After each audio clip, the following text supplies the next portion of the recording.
आलसी गधे की कहानी। एक गांव में नमक का व्यापारी रहता था। उसके पास एक गधा था। व्यापारी रोज अपने गोदाम से दुकान तक नमक ले जाने के लिए गधे का इस्तेमाल किया करता था। वह नमक को बोरी में भरकर गधे की पीठ पर लाद देता और उसके साथ साथ चलता हुआ दुकान तक आता था। व्यापारी का गधा आलसी प्रवृत्ति का था।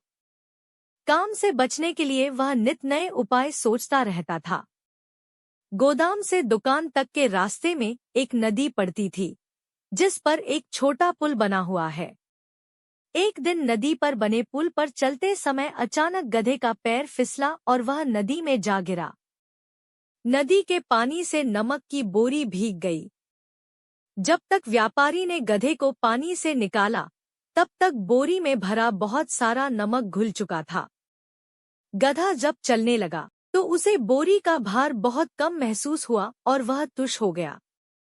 उसने सोचा कि अपने ऊपर लदा बोझ हल्का करने का ये बहुत बढ़िया तरीका है। अगले दिन वह जानबूझकर नदी में गिर पड़ा। नमक पानी में घुल जाने से बोरी का वजन फिर कम हो गया। उसके बाद से वह हर रोज ऐसा ही करने लगा। रोज रोज गधे की ये हरकत देखकर व्यापारी उसकी चालाकी समझ गया। उसने गधे को सबक सिखाने का फैसला कर लिया और अगले दिन बोरी में नमक के स्थान पर रुई भरकर गधे की पीठ पर लाद दिया। रुई हल्की थी।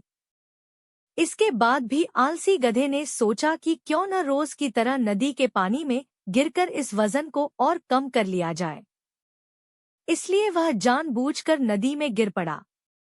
लेकिन इस बार बोरी में नमक नहीं बल्कि रुई थी। पानी में भीगकर रुई का वजन कई गुना बढ़ गया। गधा जब उठकर चलने को हुआ तो इतने भारी बोझ से उसका बुरा हाल हो गया। उस दिन के बाद से उसने कभी आलस न करने का निर्णय किया।